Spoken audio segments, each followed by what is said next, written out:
नमस्कार दोस्तों, स्वागत है आपका आज के मुख्य समाचारों में। दोस्तों यहां पर आपको देखने को मिलेंगी सुबह से लेकर शाम तक की तमाम बड़ी खबरें, मुख्य समाचार, ब्रेकिंग न्यूज अपडेट्स के रूप में। तो दोस्तों आप सभी लोगों से रिक्वेस्ट है, इस वीडियो को ज्यादा से ज्यादा लाइक और शेयर करें। तो दोस्तों सीधे चलते हैं आज की पहली बड़ी खबर की ओर। कांग्रेस नेता रणदीप सुरजेवाला ने की पीएम नरेंद्र मोदी के खिलाफ आपत्तिजनक टिप्पणी। जी हां दोस्तों, पीएम नरेंद्र मोदी के जन्मदिन पर पूरे देश और दुनिया से पीएम मोदी को बधाई संदेश मिल रहे हैं, लेकिन कांग्रेस ने एक बार फिर से पीएम नरेंद्र मोदी का अपमान किया है। कांग्रेस नेता रणदीप सुरजेवाला ने सारी हदें पार करते हुए सरकार चलाने को लेकर पीएम नरेंद्र मोदी के खिलाफ आपत्तिजनक टिप्पणी की है। रणदीप सुरजेवाला ने पीएम मोदी की तुलना बंदर से की। सुरजेवाला ने कहा है कि अब की बार बंदर के हाथ में उस्तरा सरकार। इसके बाद दोस्तों जानते हैं अगली खबर। किसान बिल के विरोध में केंद्रीय मंत्री हरसिमरत कौर बादल ने दिया कैबिनेट मंत्री से इस्तीफा। जी हां दोस्तों, शिरोमणि अकाली दल की नेता और खाद्य प्रसंस्करण उद्योग मंत्री हरसिमरत कौर ने संसद में पेश किए गए कृषि से संबंधित 2 विधेयकों के विरोध में गुरुवार को केंद्रीय मंत्रिमंडल से इस्तीफा दे दिया है। कौर ने लिखा है कि मैंने किसान विरोधी अध्यादेश और कानून के विरोध में केंद्रीय कैबिनेट से इस्तीफा दिया है। मुझे गर्व है कि मैं किसानों के साथ उनकी बेटी और बहन की तरह खड़ी हूं। इससे पहले शिरोमणि अकाली दल के सांसद और पार्टी अध्यक्ष सुखबीर सिंह बादल ने लोकसभा में कहा कि पार्टी नेता और केंद्रीय मंत्री हरसिमरत कौर बादल संसद में लाए गए कृषि संबंधित विधेयक के विरोध में केंद्र सरकार से इस्तीफा देगी। कृषि उपज व्यापार और वाणिज्य विधेयक 2020 और कृषि कीमत आश्वासन समझौता और कृषि सेवा पर करार विधेयक 2020 पर चर्चा में भाग लेते हुए सुखबीर सिंह बादल ने कहा कि शिरोमणि अकाली दल किसानों की पार्टी है और वह कृषि संबंधित इन विधेयकों का विरोध करती है। विधेयक का पुरजोर विरोध करते हुए उन्होंने कहा है कि पंजाब के किसानों ने अन्न के मामले में देश को आत्मनिर्भर बनाने के लिए महत्वपूर्ण योगदान दिया है। इसके बाद दोस्तों जानते हैं अगली खबर। योगी सरकार का बड़ा फैसला, बेरोजगार हुए ग्राम रोजगार सेवकों का होगा समायोजन। जी हां दोस्तों, उत्तर प्रदेश की योगी सरकार ने ग्रामीण बेरोजगारों के लिए बड़ा फैसला लिया है। अगर ये ठीक तरह से लागू हुआ तो हजारों बेरोजगारों को रोजगार के लिए समायोजित किया जा सकेगा। दरअसल यूपी सरकार ने बेरोजगार हुए ग्राम रोजगार सेवकों का पंचायतों में समायोजन करने का निर्णय लिया है। सरकार के इस निर्णय के बाद इस संबंध में ग्राम्य विकास विभाग ने आदेश जारी कर दिया है। आपको बता दें दोस्तों, ये सभी ग्राम रोजगार सेवक ग्राम पंचायतों के शहरीकरण से बेरोजगार हुए थे। दरअसल उत्तर प्रदेश में नगर निगम व नगर निकाय में विलय हो गई लगभग 700 ग्राम पंचायतों के ग्राम रोजगार सेवक बेरोजगार हो गए थे, जिनके बाद उनके सामने रोजी रोटी का संकट पैदा हो गया था। अब नई योजना के तहत उत्तर प्रदेश सरकार ने इन बेरोजगार हुए ग्राम रोजगार सेवकों को फिर से उनके पद पर रिक्त पंचायतों में समायोजित करने का फैसला लिया है। यूपी सरकार के इस फैसले से प्रदेश के लगभग 700 ग्राम रोजगार सेवकों को लाभ मिलेगा। इसके बाद दोस्तों जानते हैं अगली खबर। नेपाल के स्कूलों में पढ़ाया जा रहा है भारत से विवाद, नया नक्शा भी किया प्रकाशित। जी हां दोस्तों, पिछले कुछ समय से भारत और नेपाल के रिश्ते अच्छे नहीं चल रहे हैं। इसके पीछे कारण है दोनों देशों के बीच सीमा विवाद। बीच में ऐसा भी लग रहा था कि इस विवाद का समाधान हो जाएगा, लेकिन इसी बीच नेपाल ने फिर से ऐसी हरकत कर दी है, जिससे अब नया विवाद खड़ा हो गया है। दरअसल नेपाल सरकार ने बच्चों की एक किताब में विवादित नक्शा प्रकाशित किया है। द काठमांडू पोस्ट की एक खबर के अनुसार इसमें भारत के साथ सीमा विवाद का भी जिक्र है। इसके साथ ही दोनों देशों के बीच द्विपक्षीय बातचीत को झटका पहुंचाने की आशंका पैदा हो गई है। नेपाल के शिक्षा मंत्री गिरिराज मणि पोखरल के मुताबिक किताब का प्रकाशन भारत की कार्रवाई के जवाब में किया गया है। उनका कहना है कि भारत ने पिछले साल काला पानी को अपनी सीमा में दिखाते हुए नक्शा जारी किया था, जबकि काला पानी नेपाल की सीमा में है। इसके बाद दोस्तों जानते हैं अगली खबर। शिक्षा और स्वास्थ्य सुविधाओं में 174 देशों में 116वें नंबर पर है भारत। जी हां दोस्तों, वर्ल्ड बैंक ने ह्यूमन कैपिटल इंडेक्स में भारत को 116वीं रैंक दी है। भारत को 174 देशों की रैंकिंग में यह स्थान दिया गया है। हालांकि भारत के इस स्कोर में 2018 के मुकाबले थोड़ी वृद्धि हुई है। वर्ल्ड बैंक के ह्यूमन कैपिटल इंडेक्स के मुताबिक भारत का स्कोर 0.49 है, जबकि 2018 में यह स्कोर 0.44 था। इससे पहले 2019 में वर्ल्ड बैंक की ओर से जारी की गई रिपोर्ट में भारत को 157 देशों में से 115वीं रैंक दी गई गई थी। इसके बाद केंद्र सरकार ने वर्ल्ड बैंक के इंडेक्स पर ही सवाल उठाया था। केंद्र सरकार का कहना था कि वर्ल्ड बैंक ने देशों में गरीबों के संकट से उबरने के लिए अपनाई गई नीतियों की उपेक्षा की है। विश्व बैंक ने 2020 वुमेन कैपिटल इंडेक्स में 174 देशों की शिक्षा और स्वास्थ्य का डाटा लिया है। इन 174 देशों में दुनिया की कुल 98% आबादी रहती है। इस महामारी से पहले यानी मार्च 2020 तक के इस वुमेन कैपिटल इंडेक्स में बच्चों को प्रदान की जाने वाली शिक्षा और स्वास्थ्य सुविधाओं पर महत्व दिया गया है। वुमेन कैपिटल इंडेक्स के मुताबिक ज्यादातर देशों ने स्थिर उन्नति की है, जबकि लो इनकम देशों ने बड़ी छलांग लगाई है। इसके बाद दोस्तों जानते हैं अगली खबर। यह सरकारी कंपनी भारत में ला रही है 800 किलोमीटर प्रति घंटा रफ्तार वाली ट्रेन।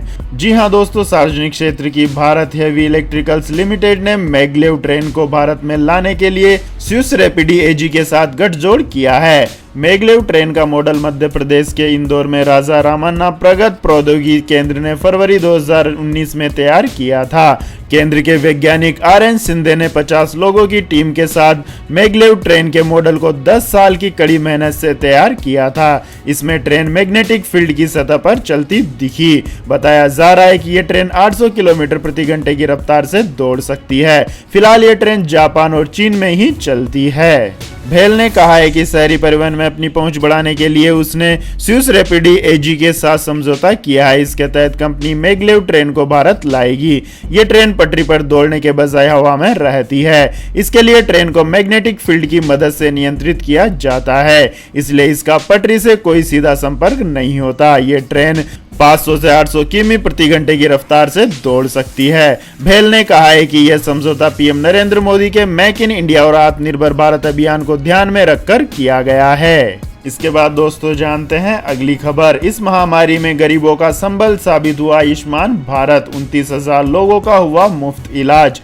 जी हां दोस्तों, इस संकट के दौरान गरीबों के लिए आयुष्मान भारत बड़ा संबल साबित हुआ है। इस योजना के तहत लगभग 29,000 गरीबों को इस महामारी का मुफ्त इलाज उपलब्ध कराया गया। इसके साथ ही 2.24 लाख लाभार्थियों का मुफ्त में टेस्ट भी कराया गया। इस महामारी में मरीजों से संपर्क और परामर्श के लिए शुरू किए गए विभिन्न प्रयासों के तहत नेशनल हेल्थ अथॉरिटी की ओर से 95 लाख से अधिक कॉल हैंडल किए गए। ध्यान देने की बात यह है कि NHA ही आयुष्मान भारत योजना का क्रियान्वयन करता है। इसके बाद दोस्तों जानते हैं अगली खबर। पाकिस्तान ने फिर चली चाल। POK के इस हिस्से को पूर्ण प्रांत का दर्जा देने की तैयारी। जी हां दोस्तों, पाकिस्तान ने गिलगिट बल्टिस्तान के दर्जे को बढ़ाकर इसे एक पूर्ण प्रांत बनाने का फैसला किया है। पाकिस्तान के मीडिया में गुरुवार को एक वरिष्ठ मंत्री के हवाले से दी गई रिपोर्ट में यह बात कही गई। भारत पहले ही पाकिस्तान को स्पष्ट शब्दों में यह बता चुका है कि केंद्र शासित जम्मू कश्मीर, लद्दाख समेत गिलगिट बल्टिस्तान के क्षेत्र भारत के अभिन्न अंग हैं। पाकिस्तान के कब्जे वाले इलाके में ठोस बदलाव करने के इस्लामाबाद के प्रयासों का विरोध करते हुए मई में भारत के विदेश मंत्रालय ने कहा था कि पाकिस्तान की सरकार या न्यायपालिका का गैर कानूनी तरीके से कब्जाए गए इन इलाकों पर कोई अधिकार नहीं है। इसमें कहा गया था कि भारत इस तरह की कार्रवाई को और भारत के जम्मू कश्मीर के पाकिस्तान द्वारा कब्जाए गए इलाकों में ठोस बदलाव करने के प्रयासों को पूरी तरह से खारिज करता है, बल्कि पाकिस्तान को गैर कानूनी तरीके से कब्जाए इन इलाकों को तुरंत खाली कर देना चाहिए। इसके बाद दोस्तों जानते हैं अगली खबर। तानाशाह किम जोंग का अजीबोगरीब नया फरमान, जानकर रह जाएंगे आप हैरान। जी हां दोस्तों, नॉर्थ कोरिया के तानाशाह किम जोंग उन ने अपने देश के नागरिकों के लिए एक अजीबोगरीब फरमान जारी किया है। तानाशाह किम का नया फरमान प्री स्कूल और प्ले स्कूल के बच्चों के लिए आया है, जिसमें कहा गया है कि बच्चों को हर रोज 90 मिनट तक किम जोंग के बारे में स्टडी करना चाहिए। पढ़ाई में बच्चों को अपने देश के तानाशाह का गुणगान करना होगा। प्ले स्कूल में पढ़ने वाले बच्चों के लिए जारी नए आदेश में कहा गया है कि छात्रों को रोज कम से कम 90 मिनट किम जोंग के बारे में स्टडी करना है। पहले यह समय सीमा 30 मिनट थी, जिसे अब सीधा 60 मिनट और बढ़ा दिया गया है। यह फरमान तानाशाह की बहन किम यो जोंग ने पिछले महीने जारी किया है। इसके बाद दोस्तों रुक करते हैं आज के देश प्रदेश के मौसम समाचारों का। तो दोस्तों देश में इन दिनों मानसून के अलग अलग रंग दिखने को मिल रहे हैं। कुछ राज्यों में तेज बारिश हो रही है तो कहीं पर गर्मी के मारे लोग बेहाल हैं। पिछले 24 घंटों के दौरान तमिलनाडु, झारखंड, गुजरात और दक्षिणी राजस्थान में कुछ जगहों पर हल्की वर्षा और 1-2 स्थानों पर मध्यम बारिश देखने को मिली है। उत्तराखंड में भी 1-2 जगहों पर हल्की बारिश हुई है। निम्न दबाव का क्षेत्र आगे बढ़ते हुए तेलंगाना और दक्षिणी छत्तीसगढ़ पर पहुंच गया है। इस सिस्टम के साथ साथ एक चक्रवाती हवाओं का क्षेत्र भी आगे बढ़ रहा है। मौसम के जानकारों का अनुमान है कि अगले 24 घंटों में कई राज्यों में मध्यम से भारी बारिश हो सकती है। अगले 24 घंटों के दौरान असम, मेघालय, उप हिमालय, पश्चिम बंगाल, आंध्र प्रदेश, तेलंगाना, उत्तरी कर्नाटक, मध्य महाराष्ट्र और मराठवाड़ा में हल्की से मध्यम बारिश के साथ कुछ स्थानों पर भारी बारिश हो सकती है। इसके अलावा दोस्तों अंडमान व निकोबार द्वीप समूह, बिहार, पूर्वी उत्तर प्रदेश के कुछ हिस्सों, दक्षिण मध्य प्रदेश, दक्षिणी छत्तीसगढ़, महाराष्ट्र, केरल, गुजरात में हल्की से मध्यम बारिश होने की संभावना है। इसके बाद दोस्तों जानते हैं अगली खबर। पेट्रोल डीजल की कीमतों में आज फिर हुई कमी। जी हां दोस्तों, गुरुवार को तेल कंपनियों ने पेट्रोल डीजल की कीमतों में बड़ी कमी कर दी है। हालांकि लगातार गिर रहे कच्चे तेलों की कीमतों में गुरुवार को तेजी के बावजूद तेल कंपनियों ने पेट्रोल डीजल के दाम घटाए हैं। फिलहाल ग्लोबल मार्केट में कच्चा तेल जून 2020 के बाद पहली बार $40 प्रति बैरल के नीचे आया है। अमेरिका के कच्चे तेल की कीमत में भी 8% से ज्यादा की कमी आई है। ऐसे में इसका लाभ भारत को भी मिलेगा। फिलहाल तेल कंपनियों ने पेट्रोल की कीमतों में 15 पैसे प्रति लीटर और डीजल की कीमतों में 19 पैसे प्रति लीटर तक की कमी की है, जिससे दिल्ली में पेट्रोल के दाम ₹81.40 प्रति लीटर पर आ गए हैं, जबकि डीजल के दाम ₹72.37 पर पहुंच गए हैं।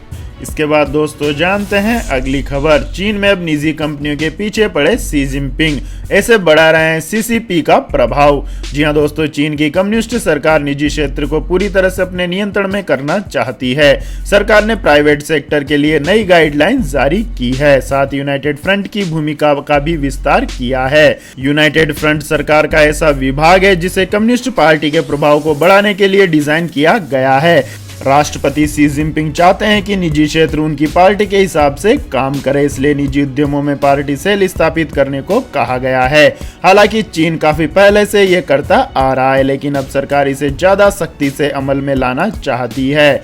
आपकी जानकारी के लिए बता दें दोस्तों, प्राइवेट सेक्टर में पार्टी सेल बनाने के संबंध में कानून वर्ष 2000 में बनाया गया था और 2016 तक चीन के गैर सरकारी उद्यमों में से 68% में पार्टी सेल स्थापित की जा चुकी थी। यहाँ तक कि विदेशी कंपनियां भी चीनी सरकार से नहीं बच सकी। चीन में 70% विदेशी कंपनियों ने 2016 तक कम्युनिस्ट पार्टी सेल गठित कर ली थी। इसके बाद दोस्तों जानते हैं अगली खबर। डेबिट कार्ड नहीं, अब घड़ी से करिए पेमेंट। एसबीआई ने शुरू की यह कमाल की सुविधा। जी हां दोस्तों, अब आपको शॉपिंग के बाद पेमेंट करने के लिए न किसी डेबिट कार्ड की जरूरत होगी, न ही मोबाइल फोन के किसी ऐप की। ये काम अब आपकी कलाई घड़ी से हो जाएगा। घड़ी बनाने वाली देश की दिग्गज कंपनी टाइटन ने पहली बार भारत में कॉन्टैक्टलेस पेमेंट को सपोर्ट करने वाली 5 कलाई घड़ियों को लॉन्च किया है। इस फीचर के लिए कंपनी ने स्टेट बैंक ऑफ इंडिया के साथ पार्टनरशिप की है। शॉपिंग करने के बाद जब आप पेमेंट करने पहुंचेंगे तो आपको सिर्फ पीओएस मशीन के पास जाकर टाइटन पे पावर्ड वॉच को टैप करना है। ऐसा करते ही आपका कॉन्टैक्टलेस पेमेंट पूरा हो जाएगा, जैसा कि आमतौर पर वाईफाई सुविधा वाले डेबिट कार्ड के जरिए पेमेंट होता है। इसके बाद दोस्तों जानते हैं अगली खबर। आदिवासियों को गैर हिंदू बनाने के खिलाफ अभियान चलाएंगे संघ और विहिप। जी हां दोस्तों, आदिवासियों को लेकर राष्ट्रीय स्वयंसेवक संघ की एक रिपोर्ट ने खुद संघ और विश्व हिंदू परिषद की चिंता बढ़ा दी है। रिपोर्ट के मुताबिक क्रिश्चियन मिशनरी और वामपंथी दल देश भर में आदिवासियों को उकसा रहे हैं कि वे जनगणना 2021 में खुद को गैर हिंदू दर्ज कराएं, धर्म की जगह गौंड, कबीर पंथ या अन्य विकल्प भरें। इसे साजिश करार देते हुए संघ विहिप के साथ मिलकर इसके खिलाफ देश भर में अभियान चलाएगा। भोपाल में गुरुवार को आरएसएस के सर संचालक डॉक्टर मोहन भागवत, सर कार्य भैयाजी जोशी और विहिप प्रमुख चंपत राय की मौजूदगी में हुई अहम बैठक में इस पर चर्चा हुई। रिपोर्ट में बताया गया है कि आदिवासियों के बीच भ्रम फैलाने के लिए रामायण के तथ्यों को भी गलत तरीके से पेश किया जा रहा है। जैसा कहा जा रहा है, तुम वानर राज बाली के वंशज हो। बाली को भगवान राम ने छल से मारा था। बाली आदिवासी थे, हिंदू नहीं, इसलिए आदिवासी खुद को हिंदू न लिखें। इसके बाद दोस्तों जानते हैं अगली खबर। मोटो रेजर 5G सिर्फ 2 मिनट में हुआ आउट ऑफ स्टॉक। कीमत है 1,36,000 रुपए। जी हाँ दोस्तों, मोटोरोला ने हाल ही में अपना नया foldable smartphone Moto Razr 5G launch किया है। ये स्मार्टफोन पिछले हफ्ते चीनी बाजार में लॉन्च हुआ था। इस स्मार्टफोन को कंपनी ने चीन में अमेरिकी बाजार से ज्यादा कीमत पर लॉन्च किया। अमेरिका में यह स्मार्टफोन $1399 की कीमत पर लॉन्च हुआ था, जबकि चीन में कंपनी ने इसे 12,400 युआन लगभग $1830 की कीमत पर लॉन्च किया। अगर भारत करेंसी में इसकी कीमत देखें तो करीब 1,36,000 रुपए है। चीन में मोटो रेजर 5G की पहली सेल मंगलवार को की गई थी, जिसमें सिर्फ 2 मिनट के अंदर ही ये आउट ऑफ स्टॉक हो गया। हालांकि इस सेल में स्मार्टफोन की कितनी यूनिट बिकी है, इस बात की जानकारी उपलब्ध नहीं है। आपकी जानकारी के लिए बता दें दोस्तों, मोटो रेजर 5G की दूसरी सेल 21 सितंबर को होगी। तो यह थी दोस्तों आज की सभी महत्वपूर्ण बड़ी खबरें। तो दोस्तों आपको हमारा ये वीडियो कैसा लगा कमेंट करके जरूर बताएं और हमारे इस वीडियो को अधिक से अधिक लाइक और शेयर करें। साथ ही हमारे चैनल को सब्सक्राइब करके बेल आइकन का बटन भी दबा लें। धन्यवाद। जय हिंद, जय भारत, वंदे मातरम।